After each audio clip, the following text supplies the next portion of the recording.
everyone to the My Response to Hate Conference 2021. My name is Anthony Lewis, and I serve as the Director of Community Engagement for the Michigan Department of Civil Rights. We have an excellent program scheduled for today.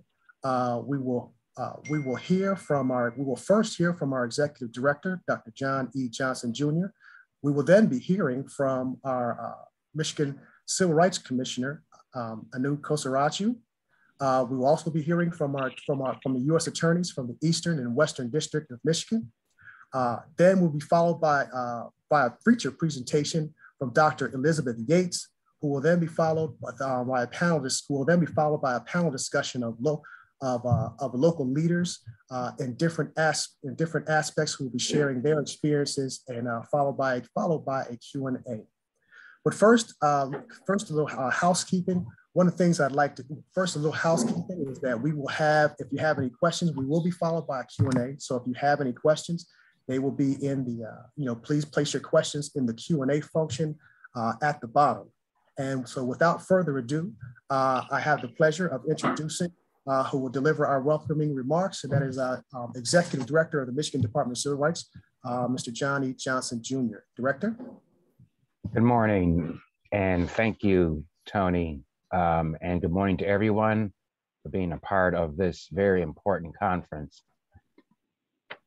And we want to welcome you to the My Response to Hate Conference. It's an opportunity to come together to examine hate as it manifests in our communities, and to look for more effective ways to address it and to help put a stop to it.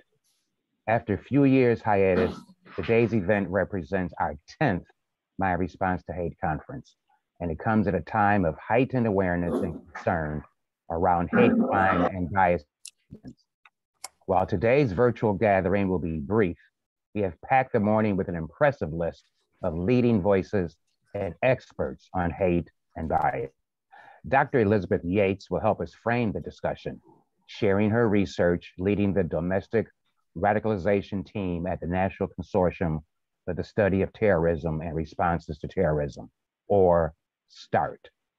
She will focus in on the rising tide of extremism and extremist violence in our country, and explore the impact it may be having on the hate crimes and bias incidents taking place in schools, on college campuses, and in our communities, the places where we should all feel safe to live, work, learn, and play. We'll follow Dr. Yates with a panel discussion featuring 3 people with decades of experience in responding to hate crimes and bias. To discuss the nuances of prosecuting a hate crime will be Kent County Prosecuting Attorney Chris Becker. Sharing the victim's point of view is Karen Hall of Michigan Attorney General Dana Nessel's office. And providing the boots on the ground policing perspective is James E. White, Chief of the Detroit Police Department and my predecessor here at the Department of Civil Rights. Before I hand things over to my colleague, back to Anthony Lewis, I want to announce that this conference kicks off our reinvigoration of the Michigan Alliance Against Hate Crimes. You will soon receive information from the Alliance on how to become part of this MDCR convened group of stakeholders committed to working collectively to combat hate and bias in communities throughout the state. Thanks again for joining us today, and Anthony, back to you. Thank you, Director Johnson, for those welcoming remarks. And now I have the pleasure of introducing our Commissioner, our Michigan Civil Rights Commissioner, Anu Kosarachu. Commissioner.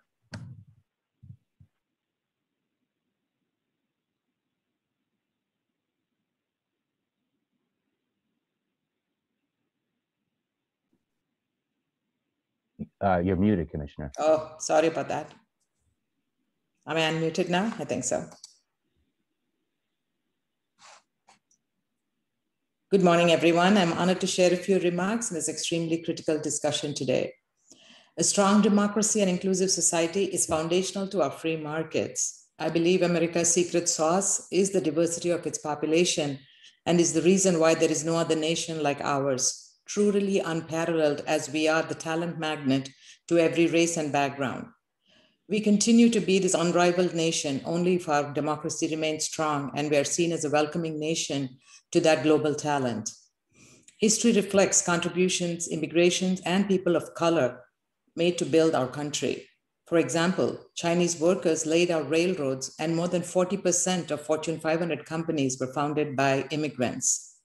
Right here in Michigan, the automotive capital of the world is built and thrives on the talents of a diverse workforce from the assembly line to the boardroom.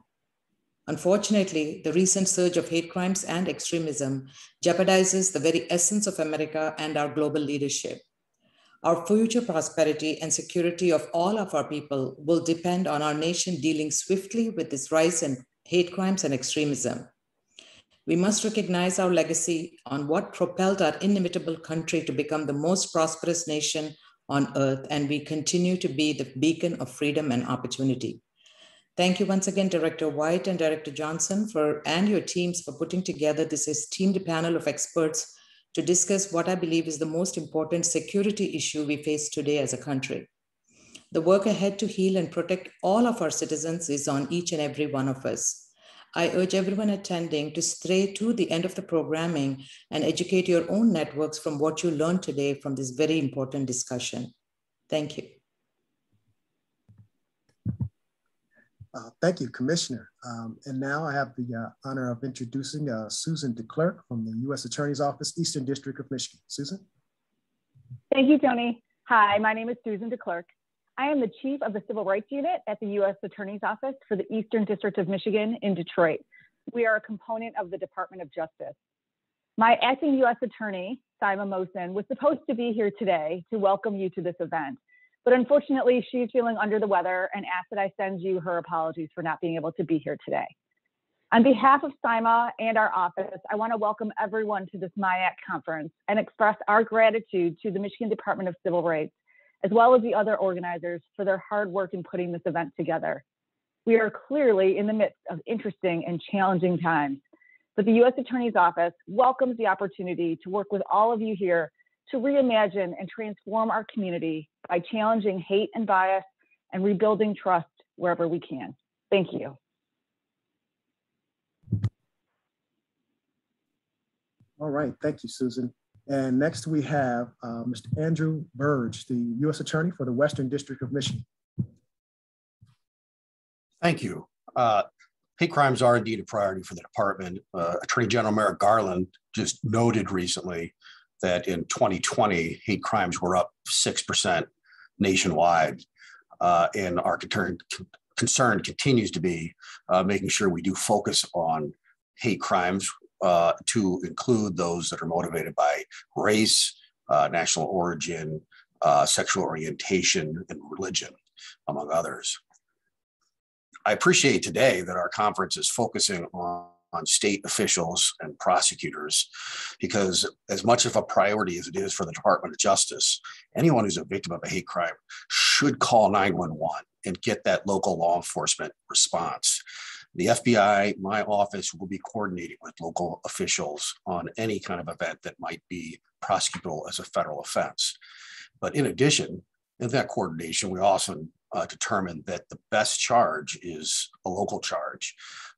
Federal jurisdiction is unfortunately limited, and so often we're needing to look at an interstate nexus or actual physical harm, and sometimes state charges, such as ethnic intimidation, are going to be more easily brought to address the problem more immediately. But my office does have, the Department of Justice does have dedicated hotlines on our website that you can find for my office or the Department of Justice, so that you can make sure that you do get that federal attention. But I want to assure you that whether it's a matter that local law enforcement is immediately responded to, the FBI will be in coordination and communicating with our local officials. It is, in fact, a team effort. And I am pleased to say over the years that I have seen my state partners and local partners take these offenses very seriously. So I look forward to the conference. Thank you all for coming here. I'll be available for questions. All right, thank you, U.S. Attorney Burge. And now I have the pleasure of moving forward with our program. Now I have the pleasure of introducing our feature presenter this morning. Dr. Elizabeth Yates. Dr. Yates is a senior researcher on the domestic radicalization team at START. She works primarily on the suite of data sets associated with PRIUS, which is PIRUS, Profiles of Individual Radicalization in the United States, and Bias Incidents and Actors Study, with a special focus on far-right violence, extremism, and hate crimes. She is also a co-principal investigator on a multi-year NIJ-funded project studying extremism offender reintegration. In addition, Dr. Yates has taught undergraduate classes in terrorism studies and sociology at the University of Maryland and at the University of Pittsburgh, respectively. She earned a doctorate in sociology at the University of Pittsburgh and a BA in international relations at Tufts University. I now have the pleasure of introducing our featured presenter today, Dr. Elizabeth Yates. Okay, hello. Of course, I'd like to start by saying thank you so much to Mr. Lewis, who's organized this, and to Commissioner Kosarachu and Director Johnson for hosting us, and to everyone here. If you are here participating, if you're here today, you are someone who is engaged in this work of responding to hate in your communities, and I am just very happy to be here with you in that effort. So thank you so much. The other thing I'll do before I start is just tell you a little bit about myself, about START. We are a research-based organization at the University of Maryland. We were founded as a Department of Homeland Security center after 9/11, when the government felt that there was a need to try to link the kind of rigorous academic research that occurs at universities with policymakers and practitioners who are in the field and on the ground. So that has been the large driving mission of our organization, to try to leverage the capabilities and the efforts of the academic research community to try to transition that work to people on the field, to people working on the ground. So I hope that what we can do today is talk about some work that is relevant to you. And with that, I will begin. So I think my slides are going to be shared. Is that right?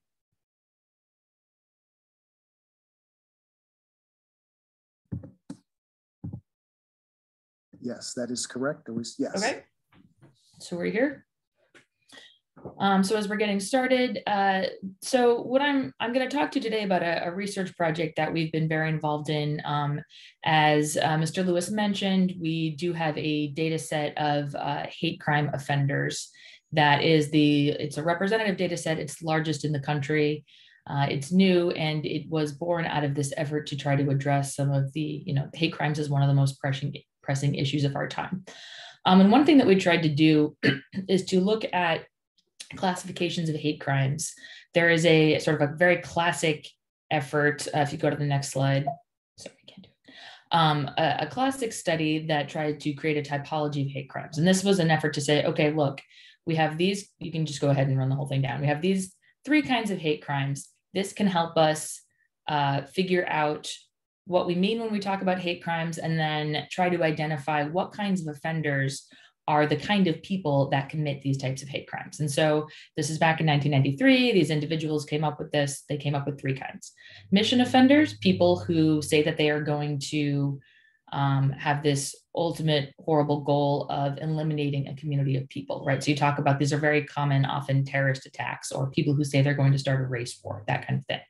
Defensive offenders are people that are often acting with a very sort of specific and immediate goal. You see this a lot in anti-neighborhood integration efforts. So you can see, the lynching and the violence and the harassment and the terrorism when that has occurred throughout history and continues today, when people of color, move into a predominantly white neighborhood or something like that, and the vicious racist reaction that you might see from people living there.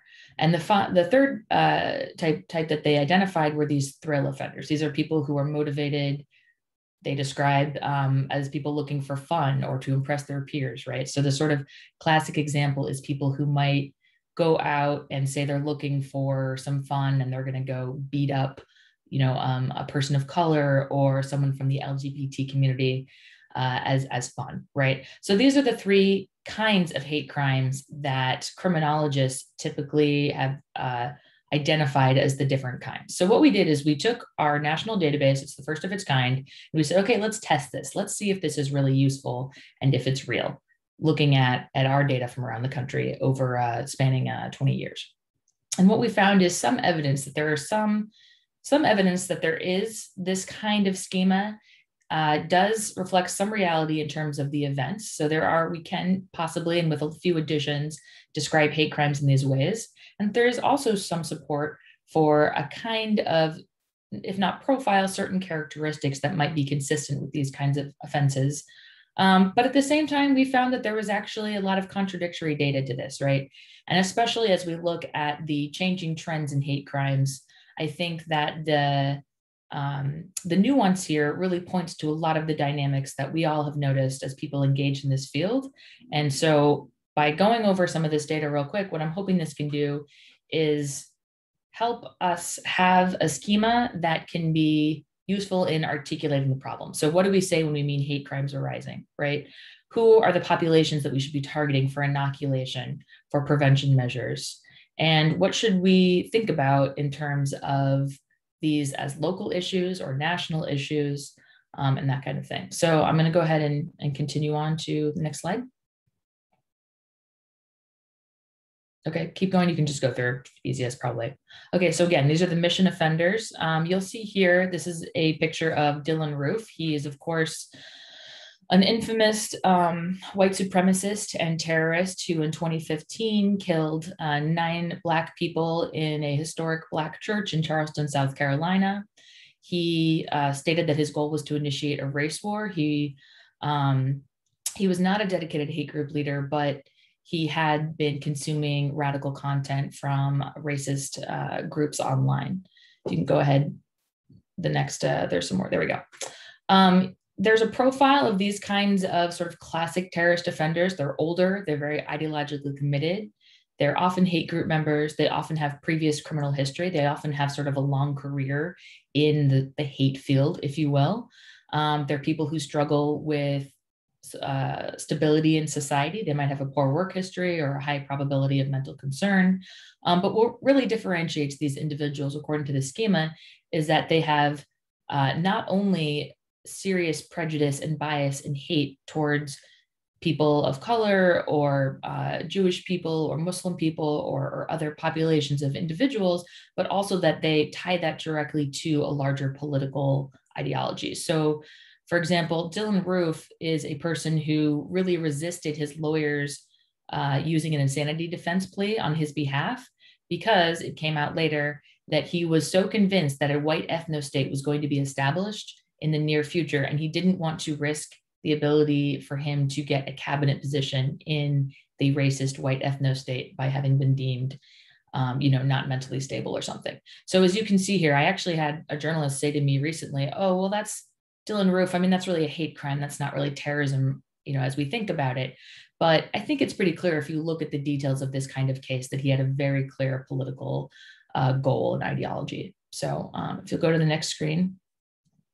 So what we found in looking at our data is that that kind of terrorist attack is the very, very tiny minority of hate crimes, as I'm sure you all understand, but they certainly have been growing in recent years. So this is actually from a different data set, but that we work on. But this was something we wanted to track here, was the number of mass casualty attacks or attempted attacks in the United States by right-wing actors. So the vast majority of these attacks are attacks that have had a nexus with hate and prejudice. So you can see that there were only a handful of these kinds of attacks from this sector early in the 2000s, but by the 2010 and on, these kinds of attacks were growing and growing. So they're much more common. It's become, frankly, just more sort of a cultural weapon, a tactic that has become more popular. And so this kind of very politically oriented, but integrating sort of the sort of common race and prejudice is something that we are absolutely seeing more of, and in a very scary way. So that's something that we really want to keep track of and understand when we talk about hate crimes. Can you go to the next slide? And just go ahead. But the other thing we found is that we were concerned about the idea that limiting our understanding of political engagement and political goals to these kinds of classic terrorist offenders was really obscuring the larger political goals and mission of much lower level offenders, right? So what we did is we went through all of the individuals in our database for whom we have information and said, okay, well, how many of them have evidence of this really deep political commitment? Were they, in hate groups that had, well-established ideologies? Was there evidence, in the things they said? Was there evidence that they were consuming radical content, that they had, familiarity with these kinds of rhetoric and ideas? They said things like, we need a white ethno state. We need to they referred to the Zionist occupied government, which is a very anti-Semitic conspiracy theory. To what extent did they really have these explicit political goals? And what we found, and again, this is certainly underrepresenting, but what we found is that those kinds of explicit political commitment and goals are present in offenders from across the spectrum of different kinds of categories. So, I think that this kind of data should help us recognize that line between a terrorist and a hate crime offender is not as clear as it might seem when we're looking at just the type of offense and the tactics that are used, right? Because we know that there are lots of reasons why individuals with hate motivation, as well as a strong political ideology and commitment, might do all kinds of other organizing and mobilizing and violent tactics in order to advance their ideology, right? They don't want to get caught. They might know that if they engage in lower level activities and target individuals without, writing a big manifesto or something, they're much less likely to get caught. They're much less likely to be taken seriously, right?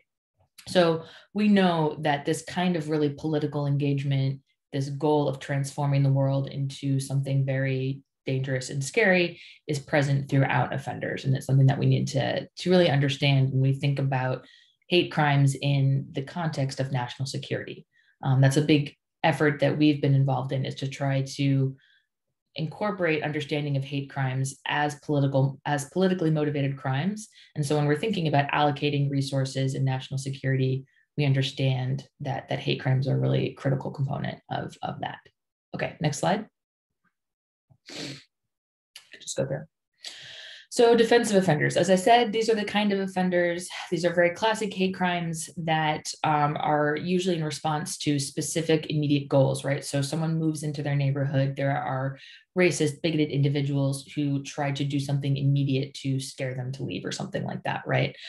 We found, however, that in recent years, you could see a divergence in two types of defensive offenders. So if you could keep going with the text. There are the sort of more classic proximate attacks, which again are these ones where people are responding to the very specific, and keep going with the text, please, very specific attacks in their neighborhoods. They're more likely to target African Americans. They were more likely to act in a group, and they were more likely to be acting, to be committing their attacks within the local neighborhood. They had a high incidence of relationship with the victims, and they had very high rates of being under the influence.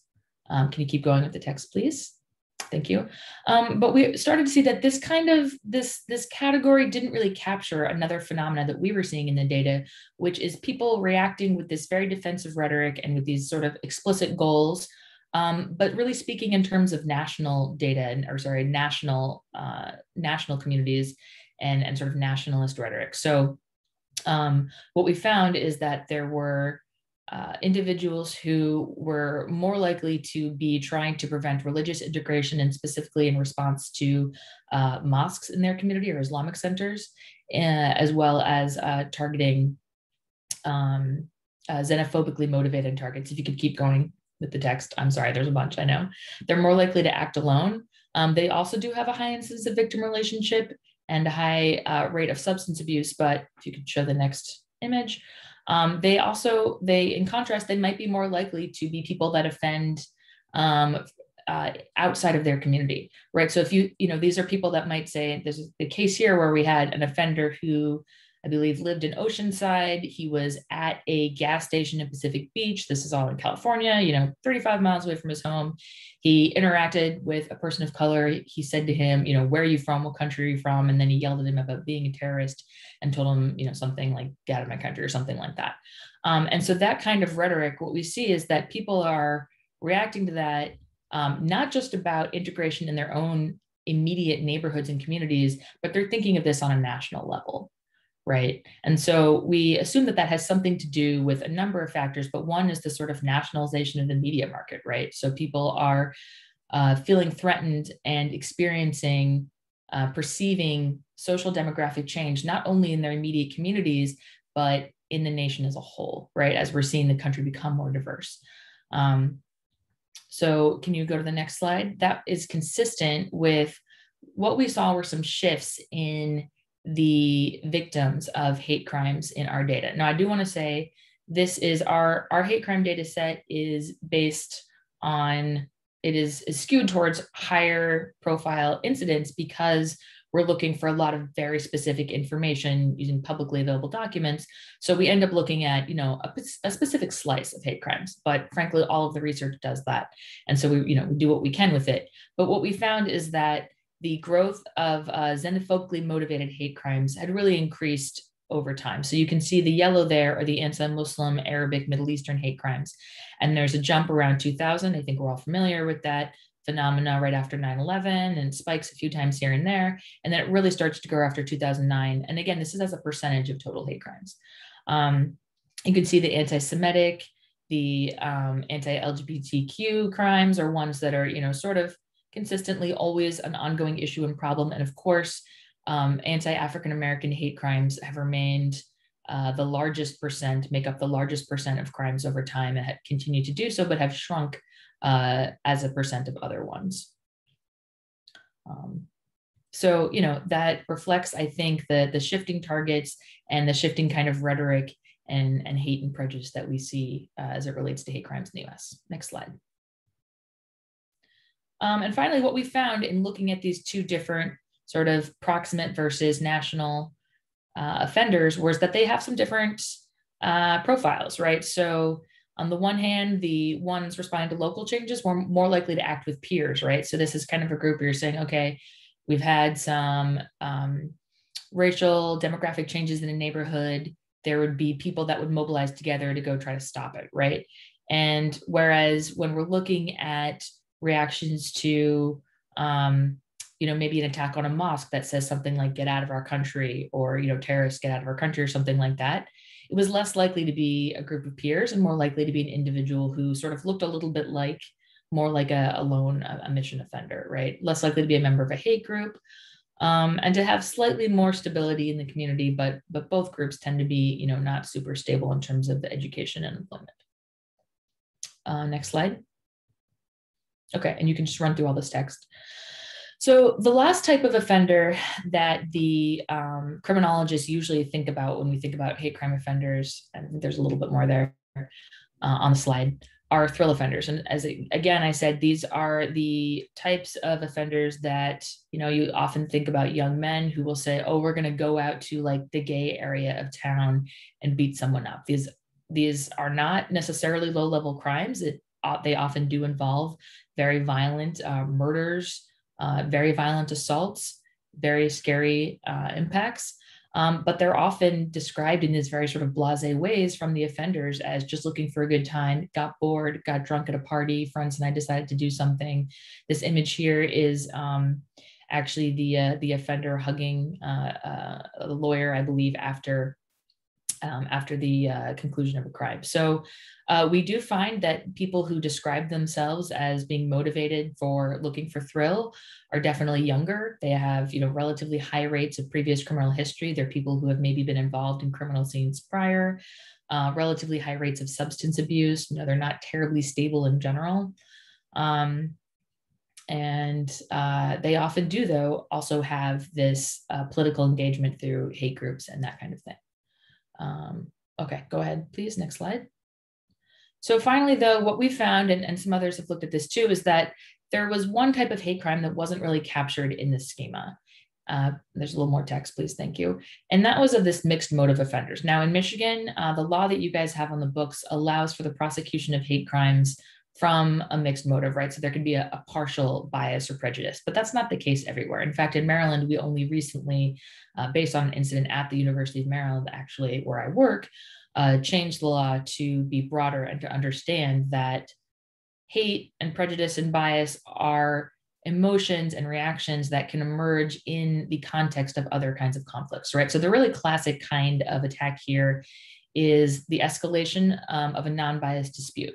So unfortunately, this road rage traffic incidents have been the kinds of incidents that have evolved into this kind of sometimes deadly and sometimes violent kind of conflict. Again, these tend to be individuals who are lone actors. They are not people who, this isn't, these are not planned. These are generally spontaneous. They tend to be older. They might be more likely to be under influence at the moment. And they sometimes are people with sort of stable backgrounds, stable jobs, roles in their communities, but they're clearly people who've been influenced by this racist or otherwise prejudiced bias in their lives that emerges in these kinds of conflicts. So if you'll go to the next slide, what we found is that it's important to be clear that this kind of perceived provocation or escalation was not something that occurs only among sort of these low-level cases or spontaneous cases, but actually this kind of perceived provocation or escalation occurs in people across different categories of hate crime offenders, right? So, there are people who are looking for these opportunities, basically. If you're someone who has this broader political motivation and broader hateful ideology, you might be someone who's out looking for this kind of opportunity. So that's all to say that as we try to establish the schema to say, okay, what kinds of hate crimes are rising, among what kinds of populations, where can we target resources, what should we be looking for to occur in the future as certain events are coming, right? As we're seeing changes in sociodemographics, as we're seeing political changes. So we're trying to understand where and what kinds of hate crimes will be emerging in the future. We don't want to necessarily draw these strict divisions between people who are reacting and expressing kind of hate and prejudice that unfortunately circulates in the population broadly. We don't want to draw this strict line between them and people who are expressing this really kind of evolved, developed political ideology. So that is actually, those are all of the data changes that we identified that impacted this kind of schema. And again, what we're hoping is that this kind of typology, we found actually that if you just sort of Google this, that this typology has been identified as a resource for law enforcement all over the country in a number of different trainings and stuff. So we wanted to make sure that it had a sound base in data and that it was updated and reflective of the trends that you all are seeing on the ground and that we're seeing in the data. So I hope that this can be useful in helping us articulate the problems and recognize where we see hate in violence and criminality. That's it. I look forward to the discussion and any questions and comments we have from those of you in the audience. Thank you so much. Thank you, Dr. Yates. Thank you. We had one question before we move to our panel discussion. We had one question regarding the colors on your slide 4. What the colors represent? We had a brief question. Oh, I'm sorry. Yeah.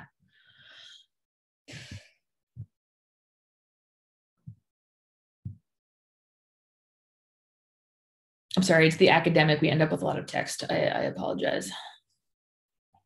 You're probably still going. Okay, yeah, it's this one. Yes, so it's in small writing there, I'm sorry, but what this tracks is both attempted mass casualty attacks as well as unfortunately successful ones. So the blue here are attacks that had 4 or more fatalities. So in 2000, that's actually a spree attack by Richard Baumhammer, who was a white supremacist and massive xenophobe, who went on a spree attack and killed a number of individuals, I think mostly in his neighborhood. You can see them later here. 2015, of course, is Dylan Roof. 2017 is Pittsburgh. Oh, it's gone. 2019, El Paso, and then you can see the orange is basically between 1 and 3 fatalities, but it was an attempted mass casualty attack. So this isn't fatalities generally. We do have other data if anyone's interested to look at incidents where one person was attacked or murdered or killed, but where the goal was to have a mass casualty attack, but fewer than 4 people were killed. So For example, there was an attack on a synagogue in 2019, April 27, 2019, that was a response to some of the other mass casualty terrorist attacks that we've seen from white supremacists. And the attacker killed one person, although he'd planned something much larger, right? So that here is coded as an orange.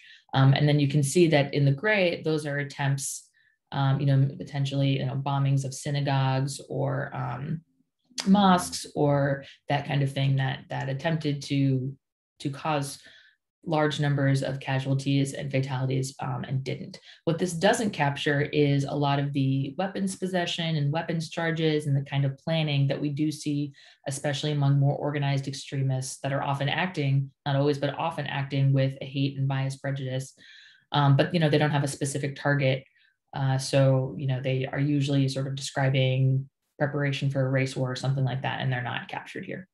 So I'm happy to talk more about that or anything else. Thank you for that question.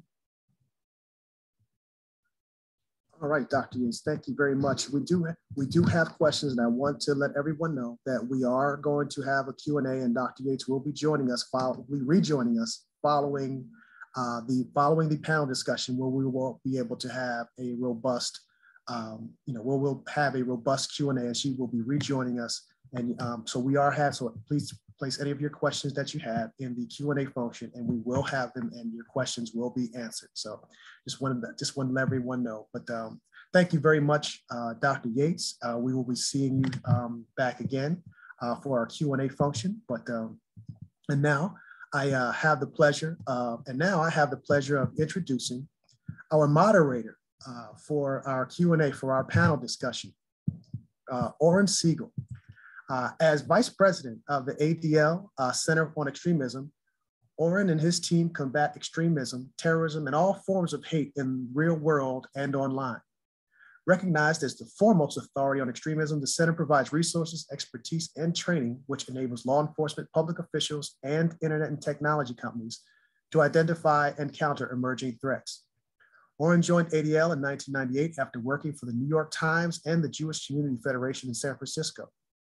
Much of Oren's 21 years with ADL has been devoted to evaluating the activity and tactics of extremist groups and movements from across the ideological spectrum, training law enforcement officers, and publishing reports and articles on a wide range of extremist topics. In 2006, Oren was recognized by the FBI for his exceptional service in the public interest. He was named to the Forward's list of 50 influential, intriguing, and inspiring American Jews in 2019. Oren is a graduate of Wheaton College in Massachusetts. And now I have the pleasure of welcoming our moderator for this morning, Oren Siegel. Welcome. Thank you so much, Mr. Lewis, and thank you all for taking the time to be part of this discussion. I'm very excited to moderate this important panel with these esteemed guests that we have, which will provide insight into hate crimes from a victim advocate, law enforcement, and prosecutor's perspective. As Vice President of the ADL Center on Extremism, I oversee a team that is spending much of its day-to-day, pretty much every waking hour, honestly, looking at the online spaces and the real-world activity that extremists are engaged in. But we also know that hate incidents and hate crimes are not the sole domain just of extremists, and that we see that play out throughout the broader population, as I think Dr. Yates was mentioning in her opening. So I do think it's important to offer just a slight bit of additional context before I introduce our panelists. So the FBI's Hate Crime Statistics Act report that comes out every year revealed in its last report that in 2020, there was a 6% increase in reported hate crimes from the previous year. And this represented the highest total counted by the FBI in 12 years. Now, when one individual is targeted by a hate crime, we know it negatively impacts the entire community, resulting in marginalized groups rightfully feeling vulnerable and oftentimes even under siege. Now, while these numbers are disturbing on their own, the fact is that so many law enforcement agencies do not participate in the reporting of hate crimes. And that is a significant concern. over 60 jurisdictions with populations over 100,000 people in the United States affirmatively reported 0 hate crimes, which is frankly just not acceptable. Data drives policy, and without having a complete picture of the problem, we cannot even begin to resolve the issues that are driving what we are feeling is a surge of hate and violence in this country. So before we jump into those issues, let me introduce our panel of practitioners and leaders whose work and perspective is invaluable to understanding the hate crime landscape. So I'm going to do some reading here, so bear with me. I'm going to start with Chris Becker, who graduated East Kenwood High School in 1988, Michigan State University with a BA in International Relations in 92, and then went to Valparaiso School of Law and graduated in 1995. Mr. Becker was hired directly out of law school into the Kent County Prosecutor's Office, where he has been employed for 26 years. He served as Chief Assistant Prosecutor between 2011 and 16 and was elected Kent County Prosecutor in November of 2016. He has handled over 170 felony jury trials in a career with the prosecutor's office. Currently serves on the governor's mental health diversion council, prosecuting attorneys association legislative committee, and board of directors. Members of the board of directors, Children Advocacy Center of Kent County, Grand Rapids Boys and Girls Club, Mary Free Bed YMCA, and Families Against Narcotics. He's the co-chair of the Domestic Violence Community Coordinated Response Team and a member of the Kent County Stop Elder Abuse Task Force as well. He was the first Kent County prosecutor to specialize in the area of vulnerable adult abuse. He was the 2015 winner of Call for Justice Advocacy Award given by Elder Law of Michigan and named to the 2018 Outstanding Alumni of Kentwood Public Schools. Very nice to virtually meet you, Mr. Becker. Okay, our next panelist, Ms. Hall, is the victim advocate in the Hate Crimes and Domestic Terrorism Unit at the State of Michigan's Attorney General's Office. She provides emotional support to victims who have experienced hate crimes and helps navigate them through the criminal justice system. She has worked in the field of victim services for over 25 years and has a plethora of knowledge and experience working with victims of crimes in the criminal system. She's a licensed social worker, a mass casualty crisis responder, and a certified victim advocate. Before joining the AG's office, she worked at Wake County SAFE at the Sexual Assault Response Team Coordinator as the Sexual Assault Response Team Coordinator. She was responsible for providing technical assistance to sexual assault programs and worked with multidisciplinary team to coordinate and evaluate how systems respond to victims of sexual violence. Prior to joining Wake County SAFE, Karen worked at the Wayne County Prosecutor's Office as the Director of Victim Services. She led the largest prosecutorial victim service unit in the state of Michigan, providing court support and advocacy to victims of crime. She currently sits on the Central Michigan University MSA Advisory Committee and is a former commissioner of the Michigan Crime Victim Compensation Board. In 2019, she received the Outstanding Advocate for Victims of Crime Award from the Michigan Crime Victim Foundation and has received numerous awards for working with victims of domestic violence throughout her career. She continues to educate the community on victims' rights and domestic violence. She earned her MSA in Public Administration from Central Michigan University and received her BA in Family Life Education from Spring Arbor University. Very nice to virtually meet you as well, Ms. Hall. Okay, over to our last, but not quite last. He's going to be joined by a colleague, Chief James White, a 24-year veteran at the Detroit Police Department, served as an assistant chief since 2012 and in leadership positions for most of his tenure.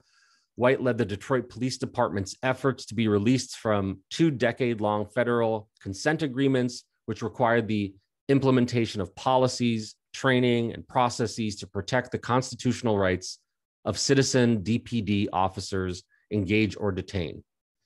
Prior to his appointment, Chief White served as the executive director of the Michigan Department of Civil Rights and a member of the cabinet of Governor Gretchen Whitmer. White was born and raised in Detroit, Michigan, and is a proud graduate of Wayne County Community College. He earned a bachelor's degree in sociology from Wayne State University, a master's of science in counseling from Central Michigan University, and is a licensed mental health counselor.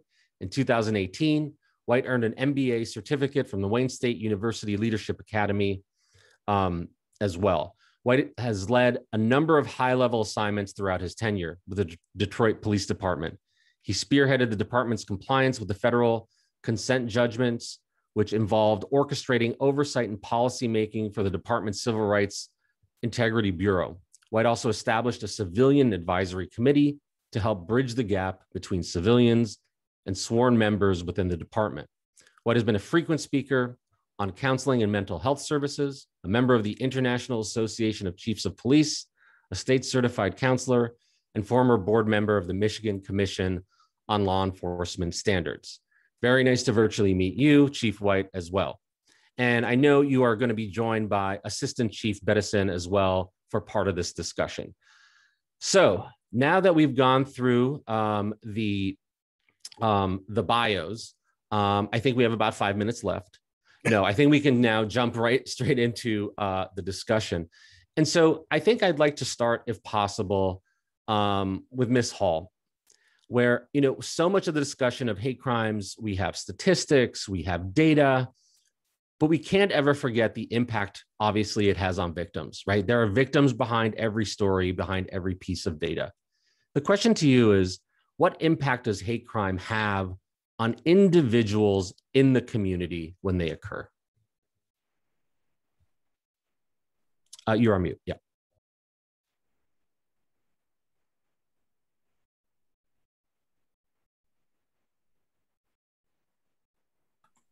Sorry about that, you know, this technology. So this can be a topic for a workshop all by itself. But since we're operating on limited time, I'll be providing just a brief overview and hope that we can do a deeper dive next year. So these crimes, on one hand, are deeply personal. And on the other hand, they're message crimes aimed at striking fear in communities that share characteristics with the targeted victim. So when we look at what type of impact hate crimes have on individuals, well, victims may experience shock, anger, confusion. They're isolated because of what happened to them. Stress and vulnerability may be heightened or prolonged because they're attacked for something they cannot change. And trauma may be compounded because hate crime victims experience violence and hatred. So some victims may respond by identifying more strongly to their groups, or they may reject them altogether out of fear of future attacks. And they also may change their routines or behaviors to stay safe, such as walking in, avoid walking in certain neighborhoods or places, avoid certain people that threaten them, avoid going out at night, putting up cameras, or even changing the way they look or dress to feel safe and not to be targeted. So victims may feel diminished because of the stereotypes that are perpetrated in society. So prejudice or institutional indifference. So do people really care, and will something be done? So they may feel like historically nothing has been done. So why do they think this time is going to be different? And which really leads me to reporting. So a lot of times we talk about, we want victims of hate crimes to report those incidents because it's very important that they do report. But we also have to understand that there are barriers that victims may face, and similar to other crime victims as well. So fear of law enforcement, which means that those crimes go unreported. There could be fear of retaliation for future violence by the offender. And this may happen if it's a neighbor or someone the victim knows, such as an individual that goes to school with the person who has assaulted them. So they have to be really careful about that retaliation, and that fear can prevent them from reporting. We talk about physical and mental disability barriers that prevent people from reporting, linguistic barriers, immigration status, cultural barriers, and then for the LGBTQ community, fear of being outed. So these barriers, along with other impacts, affect a person's healing and feeling of safety and well-being. So when individuals are targeted because of hate, that victimization is projected outwardly to all members of the community. So I don't know if you want me to just briefly talk about. No, I think that's super helpful, and I think it strikes me that years ago when we started looking at these incidents in terms of impact on the community, there'd be a hate crime, and I think people in that local community who felt targeted as well, right? If it was religious or racially motivated hate crime, I've noticed that in an age of sort of increasing social media, that when there's an incident in Detroit against a particular community, that has a huge impact on a community well beyond the state of Michigan, right? It has a national impact and sometimes a global impact. And I think that's one of the differences about hate crimes as well. Absolutely. I think moving sort of, we'll get back to additional sort of perspective from you from the victim perspective. But I did want to go to the Chief White and ask if there's an uptick in hate crimes that your department has observed in recent years. And is that consistent with some of the reporting that we're seeing nationally from the FBI? Good morning, and I'm very happy to be here and to have this discussion about this very important topic. We started this work, having these conversations when I was at the Michigan Department of Civil Rights. So I come back to the Detroit Police Department informed and with a heightened awareness of what's happening with these hate crimes around the country. The Detroit Police Department in 2020, just for some context, we had 17 reported hate crimes or crimes that for us met the category of hate crimes. In 2021, same time frame, we have 27.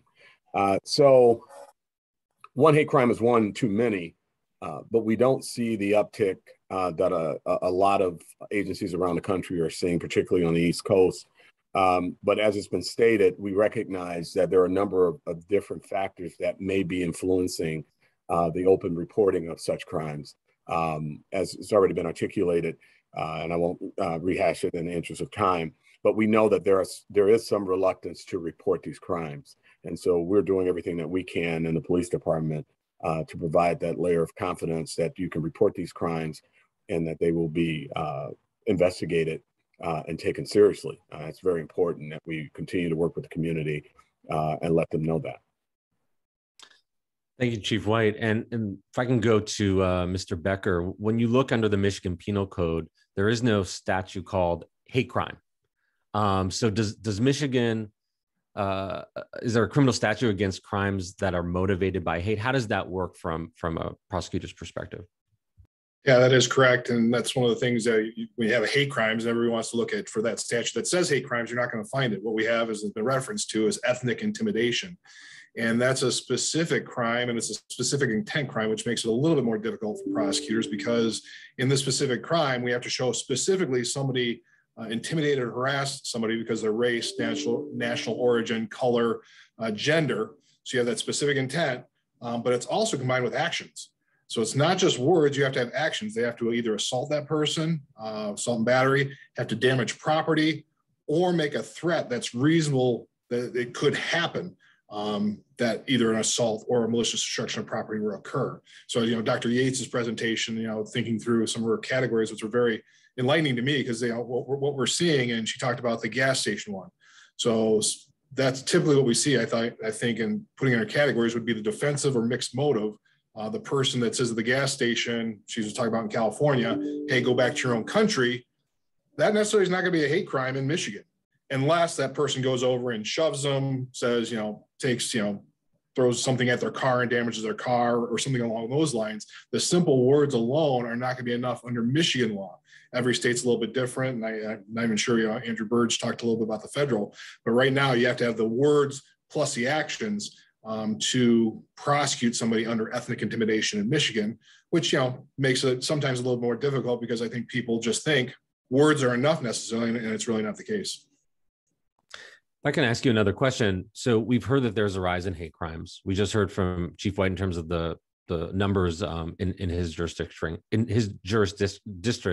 Sorry, is the rise having a major impact on your docket? Yeah, no, I actually ran numbers statewide. And we've seen the reporting has gone up statewide. If you look from 2016, we had about 583 hate crimes reported in Michigan. That's gone up, from 2017 to 605, 617, 630. And then 2020 was 683 reported. Now, reported means they're reported. That there's nothing to say, were those prosecuted? And to give you an idea, that's 683 for the entire state. My office alone, Kent County, we're the fourth largest jurisdiction. We had 850 drunk driving crimes. That's just us. So I can't imagine with Wayne or Macomb or some of those bigger states or counties in terms of what those numbers are. So when we look at my numbers specifically for that same period of time, we've gone 2, 1, 2, 4, and 6. So we've had 6 ethnic intimidation charges last year. So in terms of having a huge impact on dockets, no, it really doesn't. But once again, we go to those are ones that we can actually prosecute. We've had incidents where we haven't been able to prosecute. We've gotten reports. We had one last year on a Jewish church or a Jewish temple where somebody was putting up flyers with the swastika and Hitler flyers and so forth. Well, we couldn't prosecute it. Clearly, there's a hate crime going on there because there's clearly intimidation, but we never were able to find a person. So there is a little bit of a disconnect maybe because we have reported and then what actually we can take into court and prove. I think that's probably consistent throughout the state. Thank you. And let me encourage the other panelists, if you want to add on or contribute to another panelist comment, please feel free to do so. I think the more this can be a discussion, the better. I do have a broader question with so much focus on the pandemic that we are still trying to get out of. This is a question for all 3 or 4 of our panelists. Do you feel that COVID in any way has contributed to the number of hate crimes, the types of hate crimes, the targets that we're seeing? Would love to know a little bit more about how COVID has impacted hate crimes in the state. And maybe we can start with Chief White, and they'll go to Ms. Hall, and then to you, Mr. Becker. Yeah, that's a great question. And we study that as much as we can here, and not just hate crime, but all crime and the impact that COVID has had. We're seeing an uptick across the board with all crime. And so when we try to associate that with, what's occurring, a number of factors come into play. I think intolerance is at its peak. I think we've seen that alcohol use is increasing around the country. Certainly, we know that drug use is increasing, and I think those things that impact behavior, those things that are having that direct impact, I think you could argue that we're seeing impulsive decision making, we're seeing an uptick in violence, we're seeing poor decision making, long-term decisions on short-term problems. And so the uptick in hate crimes are following suit. I also think when you look at, and I don't want to get into a political discussion, but when you look at some of the rhetoric that was associated with COVID, particularly early on, and some of the terminology that was being used to associate the origin of the disease or the virus, it likely emboldened a lot of people. And to act recklessly. So I think you could argue that, yes, COVID, influenced by many factors, has had an impact on the uptick in hate crime. Thank you. Ms. Hall?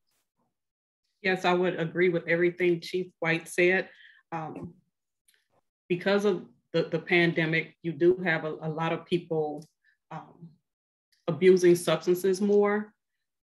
and people are being isolated in their homes more. So I think that when you add those two things together, then you tend to have an uptick in all crime, because folks are just having a real difficult time coping. And then when there's a lot of information out there that addresses mental health during this time, and we want people to be able to take care of their mental health, so that way we can, kind of calm the temperature that's going on in our country right now. And I think that when people start addressing those issues, then we can see, maybe a decrease in the crimes as it relates to not just hate crimes, but all crimes. And if I can just ask a follow-up to you, Ms. Hall, before we go to Mr. Becker, as an advocate for victims, are we seeing more Asian Americans specifically targeted? I think there have been a lot of studies and a lot of data that shows, in part because of the public rhetoric, because of the origin origin stories of the virus and some of the irresponsible sort of public discussion, that the AAPI community has felt under siege. Is that something that you are sort of noticing in terms of people coming to you to get support? Well, I know that there's been an increase in the number of attacks for Asian Americans. However, in our office, we haven't really seen a lot of those crimes come to our office. Not to say that they're not out there, but are people reporting it is really the question. And then does it rise to the level of a crime? They may be committing certain things towards that population, but then does it get to that level where our office would be involved in it? Understood. Okay, thank you, Mr. Becker. I echoed, the chief's comments too, in terms of the rise in crime in general. And quite clearly, I think COVID's had an impact, because just looking at numbers, we reviewed 9, we've had 9 brought down. We've issued 6. So 3 of them we deny, but clearly there was a racial or religious component to them. We just have enough to charge. So that's almost 10, and we're only in October. So we still have part of the year to go. And when we look at the last 4 years, we have barely 10 that have come through this office. So there's, not huge numbers, but there's definitely an uptick for all the reasons they've said. Very similar here in Kent as it is in Wayne. I have another question that I'd love to get the perspective of from all of our panelists, which is a lot of the crime that we think of in hate crimes as sort of physical violence or other things that happen in person. So many people, at least, are reporting to us, for example, that they're being harassed or doxxed or intimidated in online spaces, often using the type of language that is targeting them for their race, religion, etc. Have you been getting, maybe we'll start with you, Chief White, have you been getting reports from people about activity that they are being subjected to online, whether or not, there's, can be considered a crime or not? Because I think of that because COVID has brought so many people to try to communicate in online spaces more, right? For those of us who had to stay at home and try to adhere to some of those mandates. And I just was wondering if we're seeing some of this activity that would normally happen on the ground showing up in online spaces, and are people reporting that? So maybe we could start with you, Chief White. Yes, and the short answer is yes. And it's a product of just how we're communicating now as well. So, this format that we're in today. So fights are happening digitally.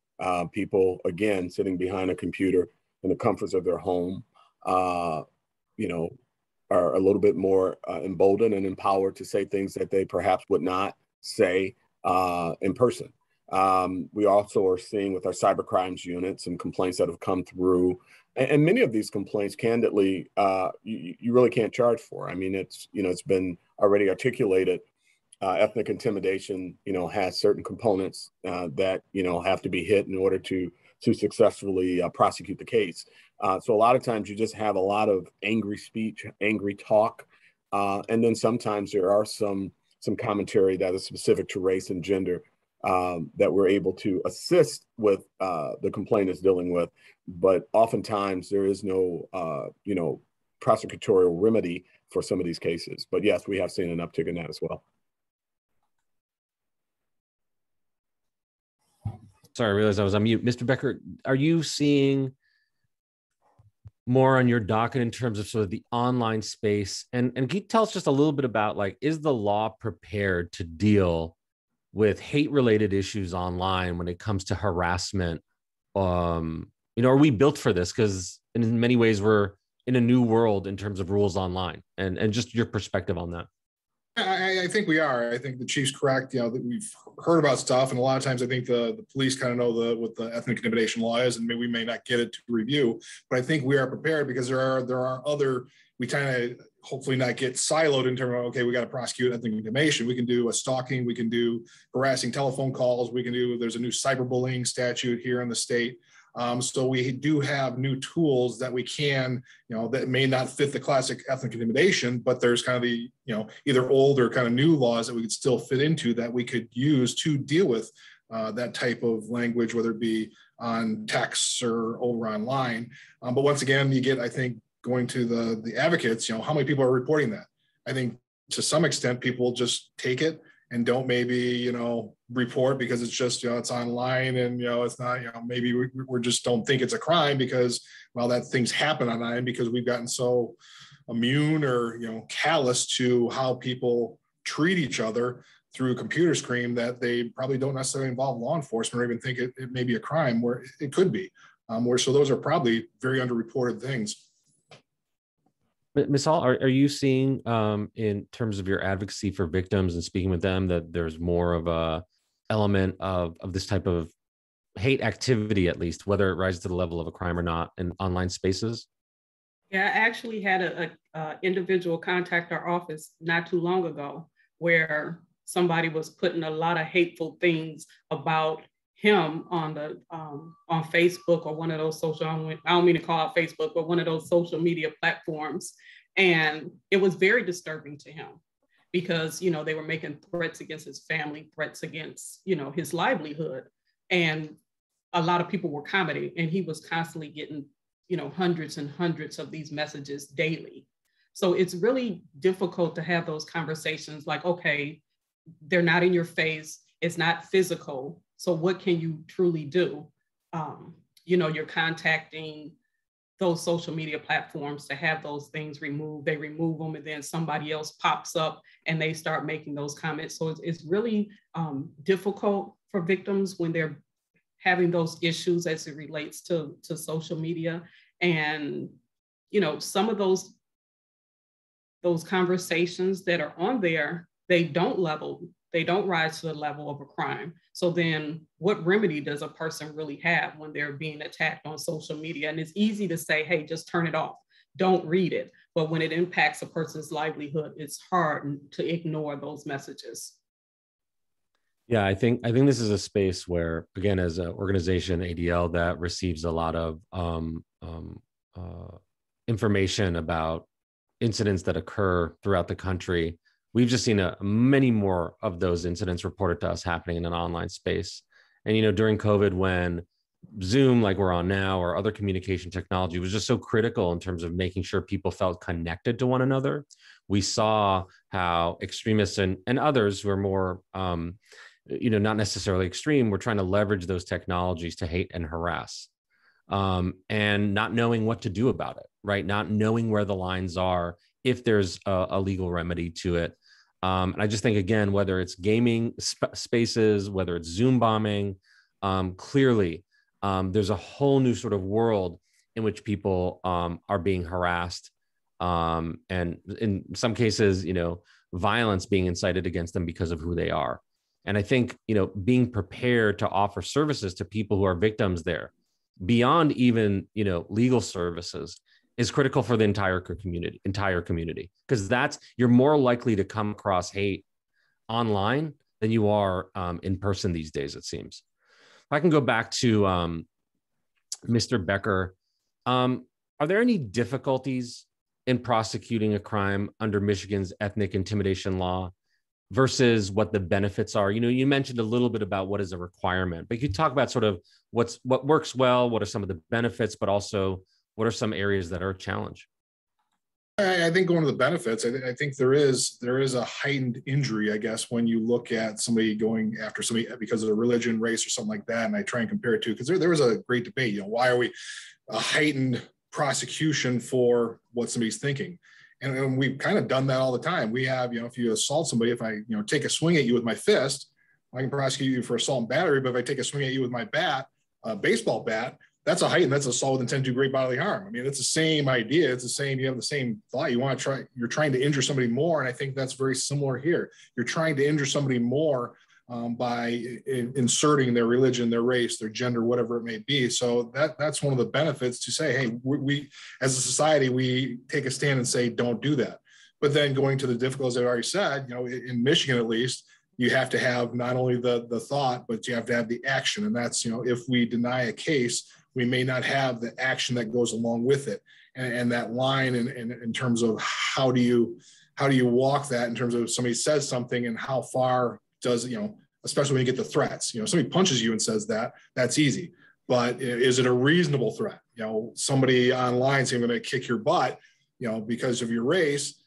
Is that reasonable if you're online to think that, that's going to happen? Obviously you're face to face and they get in your face, that may be one thing, but is that enough over line? So that's going to your point in terms of the Zoom and all these other things, that makes it very difficult. And there's a lot of gray area right now in the law that, there's not a whole lot of guidance in terms of the distance threat and what that makes that reasonable. So I think overall it's a tremendous benefit, but there's, just like any other crime, there's some difficulties. Thank you. I want to keep sort of focusing a little bit on this point. I'm just for us in our work, we see how the virtual world really animates what's happening in the real world. And, is there research or information or anecdotal information that you've seen that would show how, access to social media has affected some of these crimes? So in other words, when somebody is arrested for a potential hate crime, is there information that they were motivated by what they found in online spaces, right? We know that's how extremists get animated. And wonder if maybe this is for Chief White and Mr. Becker, and obviously Ms. Hall, if there's anything that in your experience dealing with victims that you may have come across, but particularly for Chief White and Mr. Becker, is there any evidence that, after an arrest, that we're seeing sort of a broader motivation that one is maybe finding online, not necessarily from their immediate community, as a motivating factor? Well, I can't really point to, one specific motivator over another. I think people find themselves where they ultimately want to be, whether it be through social media, the people that they interact with, people who have shared opinions and shared views. They will ultimately find themselves where they need to be to allow themselves to find the reason to do the thing they want to do to hurt other people. We had problems in crime and racist behavior prior to the internet. So, is it an easier platform? Sure. As I said before, are people more emboldened? You mix in your favorite beverage and you're sitting behind a computer screen and saying things that you wouldn't ordinarily say. Sure. But I don't think it really has any more to do with the social media platform or any other platform, because if you took it away, these same folks would find their way. The like-minded people will meet up and do things that were done as they were in January of last year or this year. People find their way to where they want to be. So I don't see any one platform driving this violence or hate speech or anything along that lines.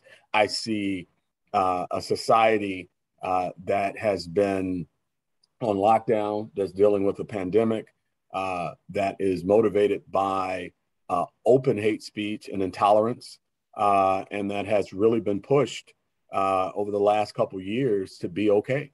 And you mix in,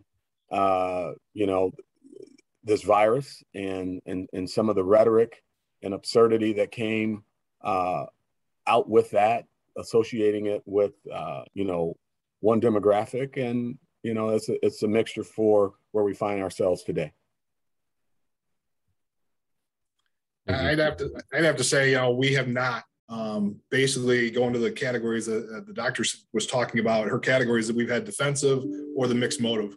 I mean, those are the, you know, I can't think of any other category I'd put any of our crimes into, whether it be, you know, the one we just had recently where a Muslim couple is looking at a wedding venue at a park in a neighborhood where one of the guys who lives there, you know, go back to your own country. You know, what are you doing here? And shoves them. Or your road rage incident that turns into a racial incident. I can't think of a case that we've had in the last 5 years and even before that where we can go and say, okay, there's some sort of online, some sort of manifesto. I think the one I talked about with the Jewish temple, clearly that was it, but we were never able to prosecute somebody for that. So I can't say it's not out there, but the vast majority fall under those two categories that she gave us would be the defensive or mixed motive. Thank you. Ms. Hall, obviously dealing with victims requires, you know, skill in a way that maybe, you know, different types of skills than other folks who are addressing this issue. How do you sort of find yourself being able to provide the support to victims and sort of not let it get to you?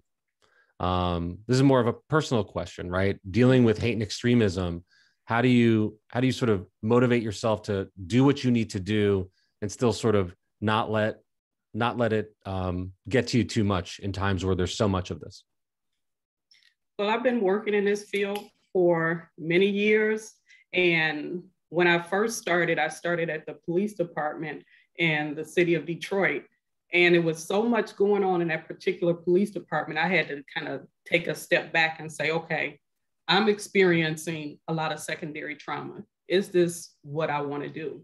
So I had to, you know, come to myself and say, okay, this is the path that I'm on. You know, I want to be here. I want to be able to provide support to victims of crime. And I have to learn how to take care of myself in the midst of this. And basically down through the years, that's what I've been kind of homing my craft as far as how do I take care of myself? You know, self-care is very important to me. And vicarious trauma, I tell every advocate I come across that vicarious trauma is real.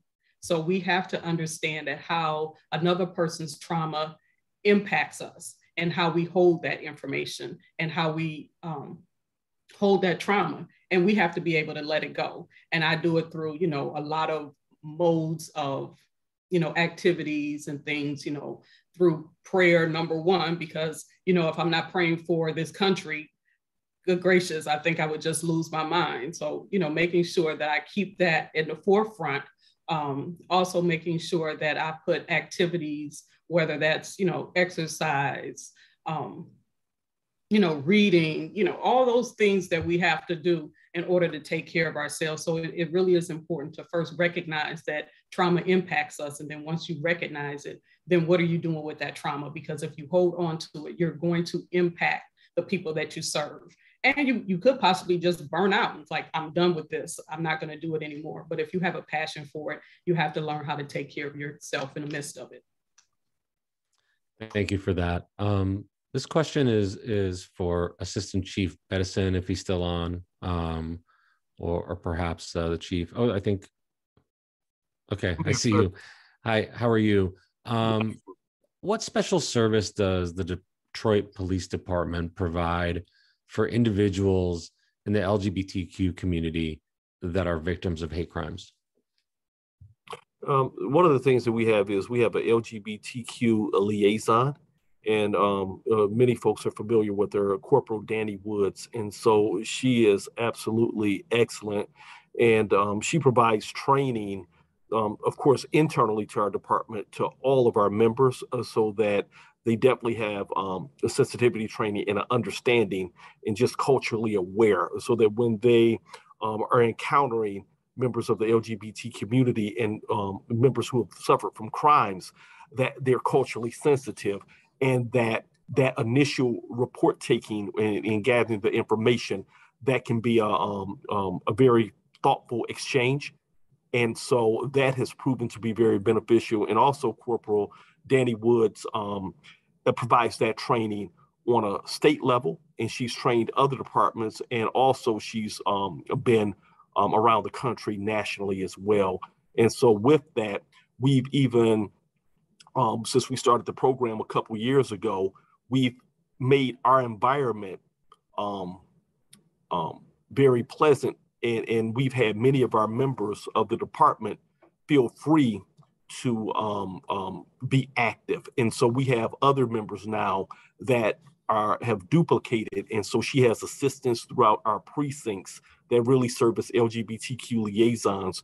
And it's so important because you got the initial report taking piece, but then you have to have the follow-up where the victim feels comfortable to be able to deal with other detectives and go to court. So by staying and keeping that relationship, we actually will go ensure that they get what they need.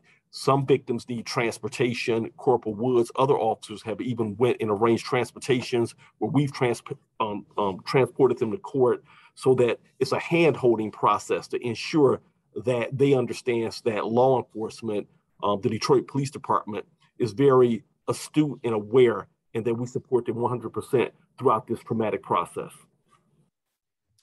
Thank you very much. If I could jump in here, I think I give kudos to the Detroit Police Department and the Wayne County Prosecutor's Office, because we just got a decision this year on People versus Rogers on a transgender individual that they prosecuted for ethnic intimidation, or somebody threatened that person, and the trial court in Wayne County initially denied it, quashed it, and they took it to the Court of Appeals, and we got a good ruling from the Court of Appeals saying transgender is one of the protected things under the ethnic intimidation statute. So I think that's a good job by Wayne County Police, or the Wayne County Prosecutor's Office and Detroit Police, to take that case and even appeal it, because clearly it was a pretty bad decision by the trial court.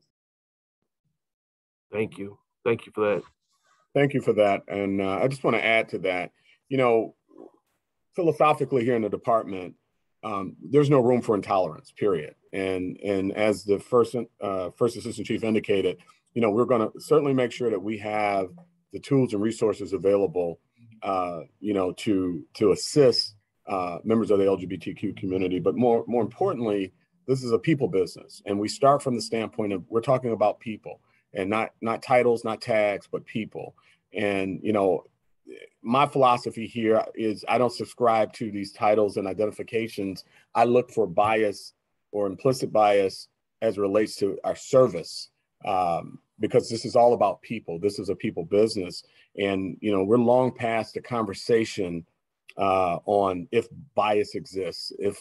We're past the conversation of how do we fix intolerance. There's only one solution for intolerance, and that's a removal from the organization anyone who's exhibiting intolerance. Because again, this is about serving people. And I'm happy to report through the work of our liaison, we've been able to implement policy, and we're going to continue to implement policy, because I'm not going to entertain starting a conversation from how do you find your solution to your bias. That doesn't work for me. You just won't be here, because this is about all people. I don't have Black police officers, I have police officers. I don't have women command officers, I have command officers. I don't have members of the LGBTQ in our police department. I have people in our police department.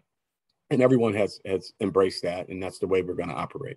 So I just wanted to make sure I added that too.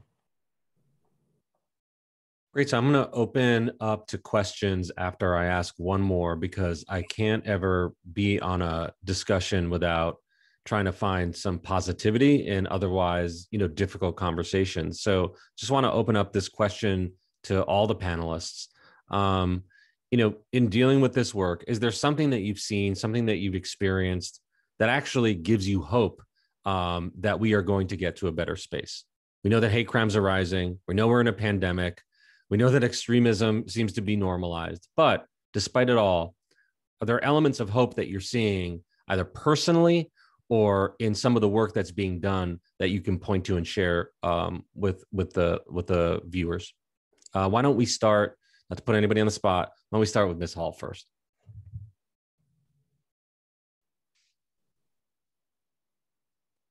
You're on mute, Ms. Hall. I'm on mute again. Yeah, so I believe there's always hope. I think when we start looking at policies within our organization, similar to what Chief White had mentioned, the intolerance piece, we just instituted, let's see, I'm trying to word it right. It's like a LGBTQ transgender policy within our office. I might be wording it wrong, but basically talks about the same things of how you're going to treat everybody with respect, regardless of their identity and their sexual orientation. So I think that starting with those policies, and I know the Wayne County Prosecutor's Office had also instituted a similar policy as well. So when you start looking at policy changes within organizations, then we start to be able to shape how we do work with our community instead of just how we've done it in the past. We start looking at, okay, we need to do something different. We need to be more inclusive and start working on how does that look like within our organizations. And then as we start to change within the institution, then hopefully it will branch out and we will start making that, that impact for our communities. So I think that that's one thing. I think that when you start looking at how people are being viewed now in the entertainment industry, in shows and television, they're starting to be, look at how they portray certain groups, and now they're starting to, again, be more inclusive, start showing certain groups in a different light, a more positive light. And I think that as children start to grow up and they start to see those images that are positive, I think that we'll start seeing a tremendous change in our community, in our society as a whole. Thank you for that. Mr. Becker, what gives you hope? I think maybe it's a little bit counterintuitive that actually we are seeing more, we are prosecuting more. And I think it is becoming more accepted. I think this was, the ethnic intimidation, I remember what kind of went through, it's a kind of a controversial, kind of alluding back to past comments in terms of, well, why are we prosecuting this as a thought crime? Where I think we've started to really move past that now, and people are much more understanding and willing to convict. I mean, in vast majority of these cases plead because I think the individuals realize, geez, I don't want to go in front of a jury with this because it looks really bad. So I think there is that, community, it's getting out in the community more in terms of this kind of behavior is not acceptable. So we are charging it. I think, police departments and law enforcement is more receptive when these types of complaints come through, that they recognize that it is a law and that is something the prosecutor's office will follow through from. So I think in that aspect of it, we're seeing more, but we're doing more too. Excellent. Assistant Chief Bettison. For me, I'm just seeing the benefits of it, just like even with this forum and conversations like this. For me, for a lot of people, I mean, it's not an uncomfortable conversation because we talk about this at the Detroit Police Department all the time. We train our members and we're very engaged with every person in our community, like Chief White spoke to. It's the people business, right? And so when you're inclusive and you have a diverse department and we're hiring and you have representatives of every ethnic group, every gender amongst your department, then the community can look at that department, us, and see themselves within it. So it makes it very, very comfortable. And so when we see more reporting, that's actually a good thing because it's the engagement. When you don't see the reporting, then there's a lack of reporting. And then when folks don't report, they don't feel comfortable and they don't have confidence in the department. So for me, an uptick in reporting can be a good thing. So I look at that as a sign of progress as well. Thank you. Chief White, any last word on hope before we open it up to the Q&A and invite Dr. Yates back? Much has already been said, but I always have hope. And this is a courageous conversation, and I'm glad to be a part of it. And I think that we need to keep these types of conversations and collaboration going. This esteemed panel on Michigan Department of Civil Rights, putting this together, this is what this is all about. Again, being the people business, engaging law enforcement, keeping us at the table, the prosecutor's office, it just the feds, Mr. Clerk, who I know personally, who's passionate about this work, and many others. This is how you keep it on the forefront as part of the fabric of who we are as leaders of organizations, and normalize these types of conversations. So yes, there is absolute hope. Excellent. Thank you so much for that. Thank you all for those comments. I'd like to invite Dr. Yates back to the conversation, and I'm going to now go directly to the Q&A from the audience. And I should just note, I think we started with 179, and up until 1 second ago, 179 was here. So people are listening. Usually there's a big drop off. So I think this shows how important this conversation is for the community. So first question for Dr. Yates, is there any work being done to update the typologies based on method of indoctrination? Yeah, that's a really good question.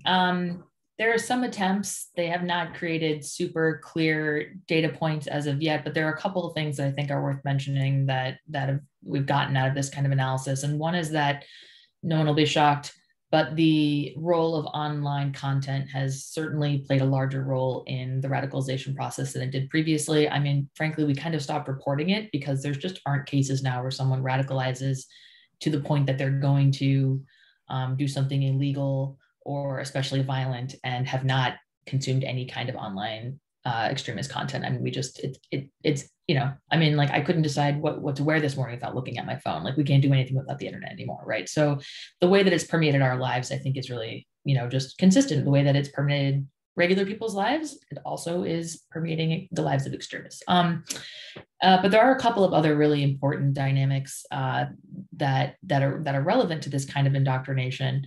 And one that came up earlier is in your previous discussion was the relevance of the pandemic. And one element I think we've seen that has emerged in combination with the growth of, you know, the internet 2.0, as well as the pandemic, is the increasing speed of radicalization. And so we have some data that suggests that people are radicalizing faster.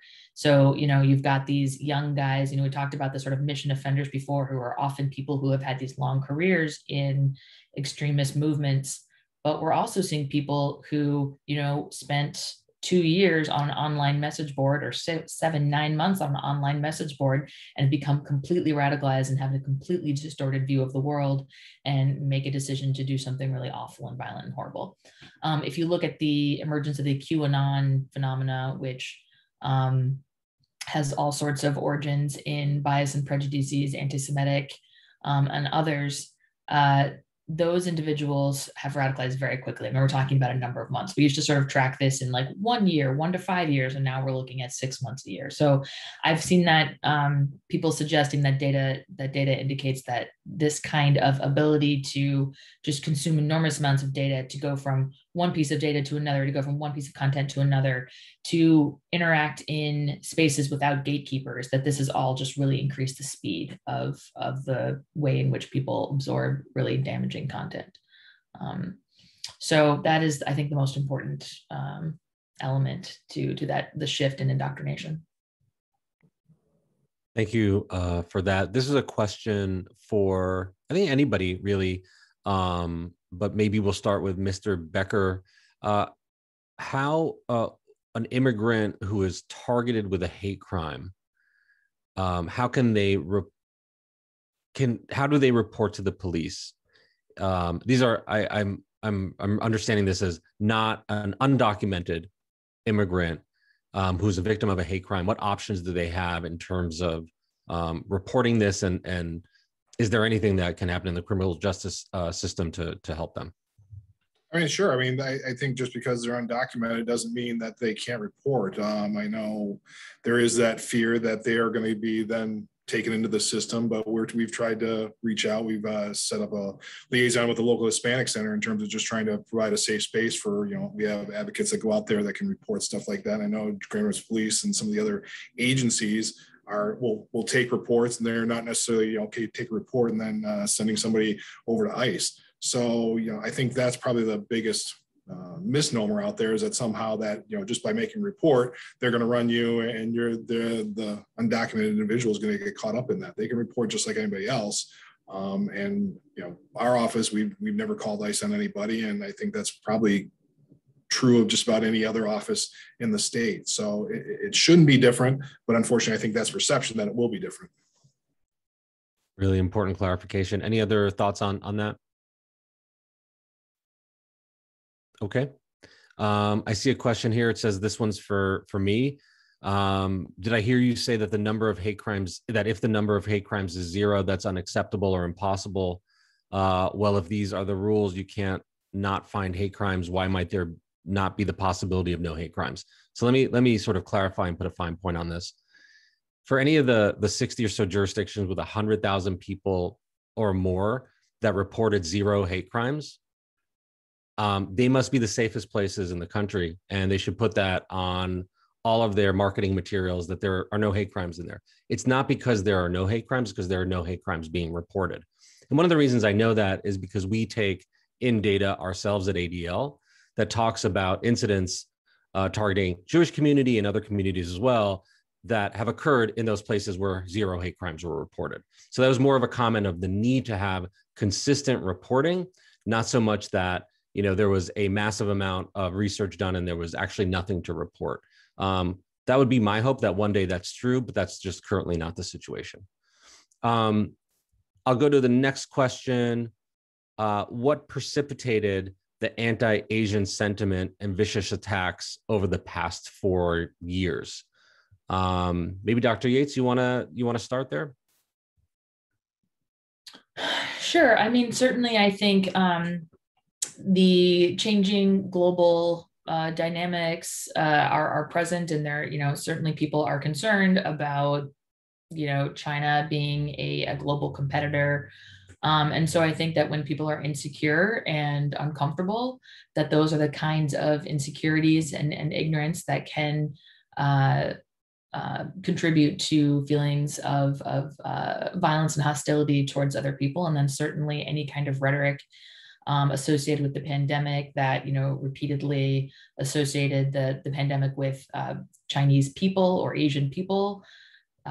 People are very threatened by the situation in the pandemic. And, I think it's a really unfortunate and not entirely, unfortunately, a surprising reaction that people took this out and used people of Asian descent as a scapegoat for some of this. So I don't think there's anything really shocking there that I can speak to. I think it's really unfortunate, and it deserves a lot of attention and a lot of direct confrontation.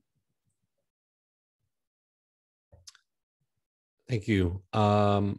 Next question. Again, this could be for all the panelists. What are the age trends for the perpetrators of these crimes? Why don't we start maybe with either Chief White or Assistant Chief Bettison?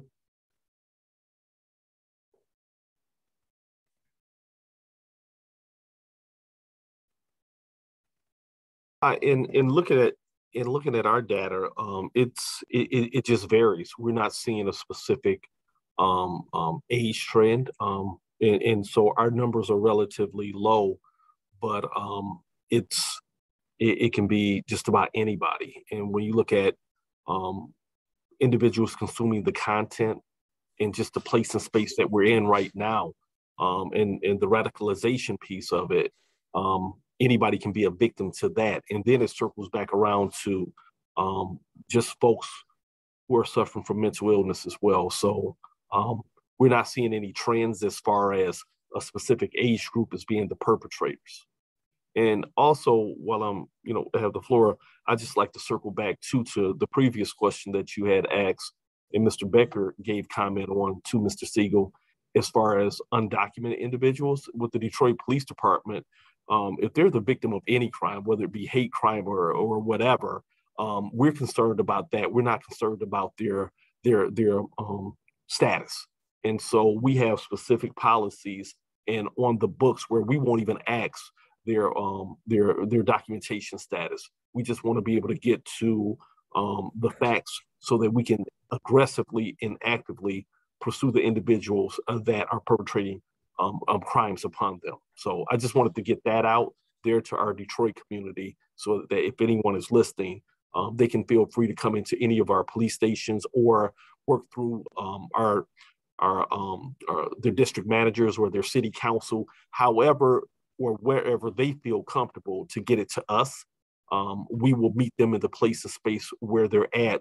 And then I go back to the point of diversity as well. They have to be able to see themselves. And in the city of Detroit, we have a large Bengali population. And so we've been actively recruiting officers from the Bengali community.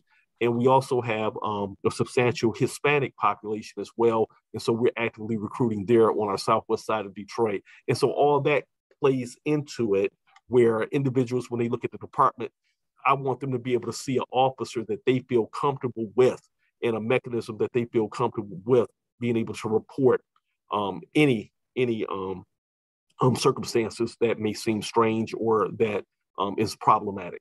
Thank you. Can I speak to that age question real quick, Oren? So this is exactly the kind of thing that we make spreadsheets on and everything. So I'm happy to speak to that briefly, but we do see some trends in age differences. As I said previously, the sort of thrill type of crime where individuals will say they're going out looking for a good time and doing something very horrible and damaging to the community. Those do tend to be younger folks. I think our median age there is 21. And actually there are a lot of youth that we don't usually look at folks under 18. So it's probably even younger than that. But those are kinds of cases where people are acting in groups. I mean, I don't think anyone's totally shocked by that, right? Like these are young men acting in groups together, tend to be younger. And then the other thing I'll say is that if you look at comparisons among political extremists by ideology outside of hate crimes, but if you look at like right-wing, left-wing, and Islamist extremists, that right-wing offenders do tend to be substantially older in their mid-30s. And that's surprising to some people because I think, we think about crime, criminals often as being young men who have, are struggling, trying to, lots of different reasons, but it tends to be concentrated in younger male populations. And what we see with white supremacists and anti-government extremists especially is that they're often a little bit older in their mid-30s potentially, and they're people who have maybe sort of started to become disenchanted with the expectations that they thought they would have. They might have expected something more out of their life. And so they start to blame other people, whether that's people of color or Jewish people or the government for their lack of success in life. So it is, it operates a little bit differently than the sort of criminological analysis for regular crime. Thank you. I have a question here that's a little unrelated, but I think related to in part what you just said, which is, are there left-wing mass attacks? Yeah. So there are. I certainly can think of a couple off the top of my head over the last 20 years. There are a couple that we've seen. They usually target law enforcement or perceived political enemies.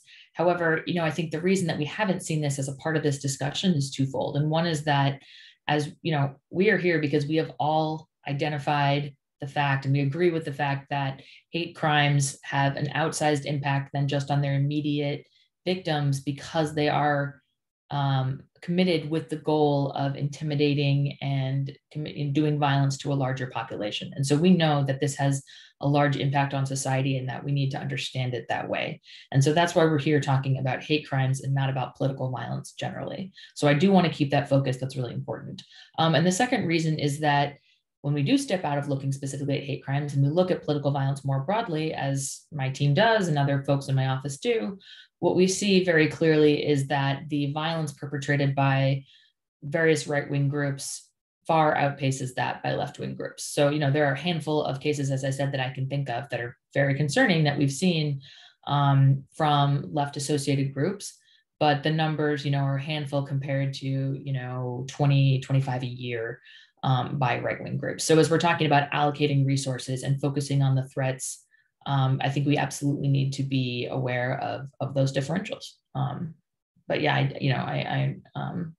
I do think it's important to stick to the discussion that we've decided to have for those reasons. Thank you. And Assistant Chief Bettison had mentioned mental health, and I see that there's a question here regarding that. So maybe this is perhaps for Ms. Hall or really any of the panelists. It also has to do with statistics. So Dr. Yates, you may want to weigh in. Do you have any statistics regarding the relationship with diagnosis of mental illness and hate crimes? When the statistics were presented during the presentation, I did not see mental illness as a factor. So what are thoughts people have or data? What does the data tell us about mental health and hate crime? Yeah, so we do track experience. If we have evidence of a perpetrator has a mental health concern, these are all based on public sources, right? So this is hard information to get, but we will track it if an individual self-reports it, or if there's sort of substantive speculation about that from the media or something like that.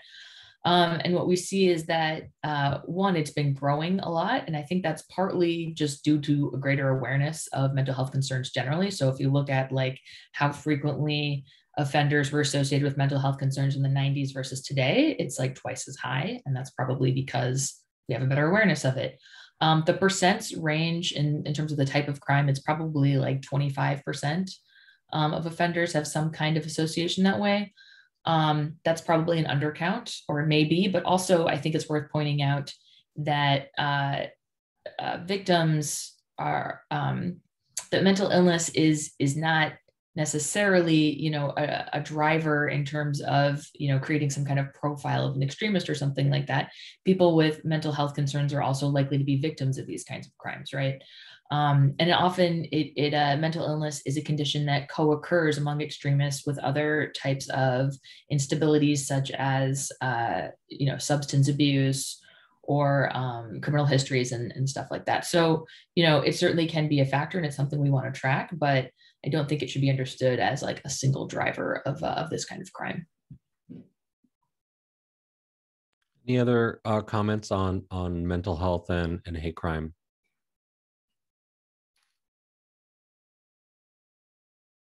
Okay.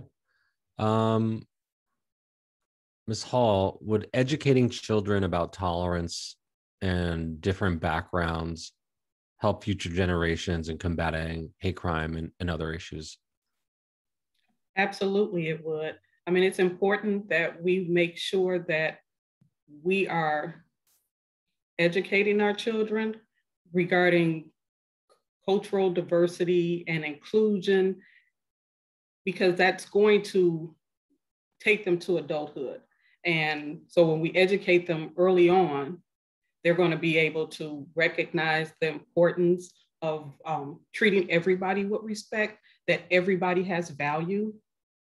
And that's one thing that we really want to focus on.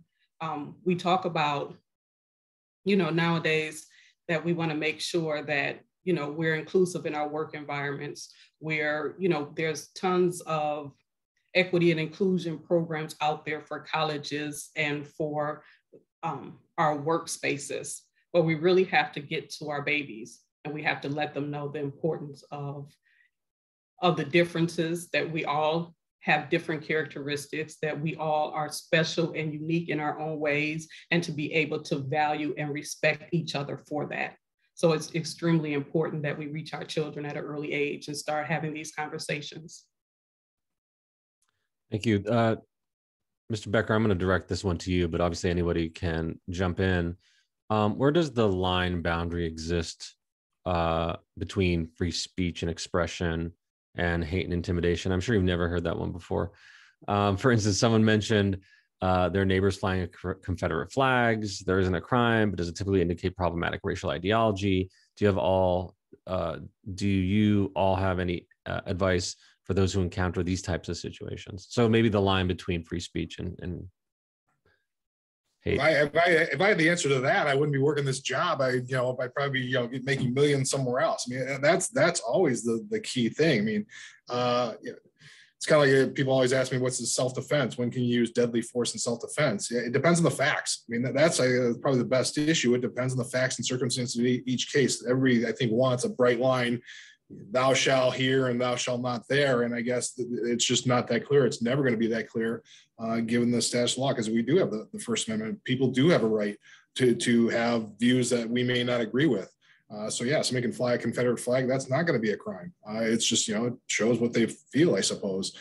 So it's, unfortunately, there is not a bright line test. And, for law enforcement, for prosecutors, every case is going to be reviewed on, okay, what happened specifically in this case and what can we prove to meet those elements that we've talked about? Is there, can we show the specific intent to intimidate or harass based on those factors? And was there something else, whether it be physical contact, destruction of property, or some sort of threat that's reasonable? So I wish I could give you some sort of grand definition, but I just don't think there is.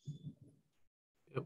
And Mr. Siegel, if I could just add to that as well, I am approached or become aware of where citizens in the community will make various complaints about concerns that they may have experienced, whether it's online or what somebody said, and trying to figure out whether or not it's a threat, and they may feel it's a threat. And when it comes to law enforcement, we have to really vet it, working with the prosecutor's office to determine whether or not it crossed that line. And typically, what we look for at the department is, okay, the present means to do or carry out the threat.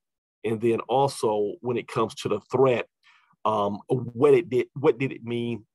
Meaning, you're having a heated conversation and they say, I'm gonna hold you accountable. I've seen that where it could be one person saying to another person, I'm gonna hold you accountable. And that person who felt that I'm holding you accountable was a threat. What does that mean?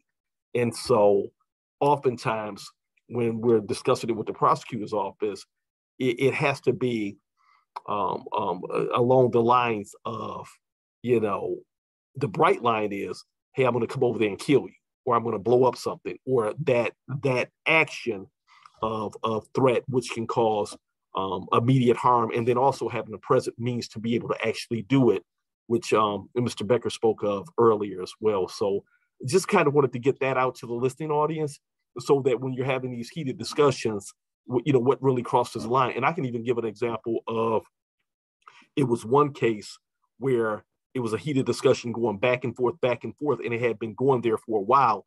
And finally, one of the participants said, when I see you, I'm going to pepper spray you in your face. At that moment, the line was crossed. It was intent. And we were able to successfully hold that individual accountable. We got an arrest warrant, arrested the individual. And from there, the individual was prosecuted based off of what he had said to the other person. But that discussion had been going on online for a while. and it could be either voice messages as well. Because oftentimes when people are harassing or stalking, they're leaving voice messages, which can be used as evidence and proofs for law enforcement also. Thank you for that. So we have time for actually one more question. And I think it's an important one. When gathering data, how is the increase in reporting considered when looking at the rise of hate crimes? Increased reporting could reflect an increase in hate crimes. So how do we account for that? And why don't we give Dr. Yates the last word on that? Yeah, absolutely. So that's something that we think about a lot, especially as those of us who are working outside the government. So, I think I'll start by saying, look, the reason that we're doing this is because, as Oren mentioned earlier, the federal government is not producing consistent data on hate crimes and things like this, right? So we have these mandates, but people are not actually reporting that information, certain jurisdictions. So we don't have great national data on hate crimes and domestic extremism generally. So we are filling that gap by using publicly available sources, including media and reporting. So we have tried to track that role. One thing we did is, I think me and my team reviewed 35,000 articles with some instance reference to a hate crime, and found, that media coverage soared higher than the actual, we compared that the number of articles to the number of individuals mentioned. And it's clear that there's an increase in coverage and reporting around high profile cases. And that probably surprises no one, right? So, we know that that's happening, and, we see that as a good thing, that it's drawing attention to this phenomenon. So, we don't always know for sure what is a product of media coverage and what is a product of the reality on the ground. We do think that there is pretty high consistency in coverage of mass casualty attacks and fatalities. And so I showed you a screen looking at mass casualty attacks by the right wing. I could also show you one on just fatalities, and that would show that the data is also increasing. So this is a real point of contention between researchers actually, and say, hey, is this really going up, or are we just talking about it? Is it the thing for reporters to cover? And it's important to suss that out and to engage with it. But on the highest measures that we can track, I think we see a very clear increase, and that's not really up for dispute. So thank you. Great. Thank you, Dr. Yates, Mr. Becker, Ms. Hall, Assistant Chief Bedison, Chief White, who I think had to jump off. And thank you, Mr. Lewis, for having me. It's really great to have this conversation. It's an important conversation. I hope people remember the data and also the hope that is required in order for us to deal with it. So thanks again, and over to you, Mr. Lewis. All right, Orrin, thank you very much. I just want to say thank you. Excellent job as our moderator and keeping the questions going. I want to say thank you to Dr. Yates and all of our panelists. This was excellent information. And I just want to let everyone know that unfortunately, we were not able to get to all the questions in the chat, but know that we will answer those questions. We will have those questions answered. We do have a recording of today's program, and we will be posting a recording of today's program to the Michigan Department of Civil Rights website, and we will be sending a copy to all of our panelists, so they will have all that information also. And we will answer your questions via, through our Facebook page. So just know that your questions will be answered, and we will be following up with those questions and with our panelists. But once again, I want to thank our panelists. I want to thank our guest, Dr. Yates, for her presentation and for all of her work. And also behind the scenes, there are so many things that happen behind the scenes. And I just want to thank the MDCR. I want to thank the MDCR team, Marissa and Jackie, Annie and Kelly, and all of our team, all of our folks behind the scenes who you don't see, but they're behind the scenes. They're working the chat, and they're working all the different presentations and panel PowerPoint presentations. So I want to thank everyone.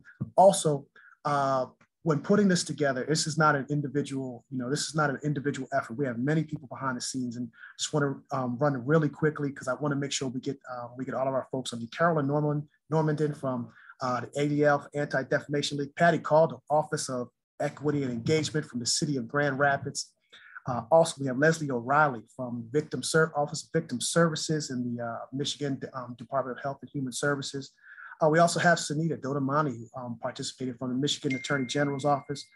We also have Mary Gorecki from the U.S. Department of Justice. As you can see, we have and Captain Troy Allen, who's been invaluable to us with the Michigan State Police. I just want to say thank you to all of our organizations who are participating behind the scenes and putting this together. Just want to say thank you. So everyone have a great rest of your afternoon. Once again, we will be posting the recording to this to our Facebook page at the Michigan Department of Civil Rights Facebook page, and we also will be answering all of your questions, all the outstanding questions that we had in the chat. We will be answering those via our Facebook page. So once again, I want to thank everyone for your participation. And next year, look forward to next year. We are planning to have a more robust in-person conference next year. We are planning to return to our in-person conference in a more robust conference next year. So look for our save the date, and also, as our Director Johnson spoke earlier, we are restarting the Michigan Alliance Against Hate Crime. So look for that. So look for information regarding that soon. Once again, thank you very much, everyone, and everyone have a great rest of your afternoon. Thank you. Thank you so much, everyone.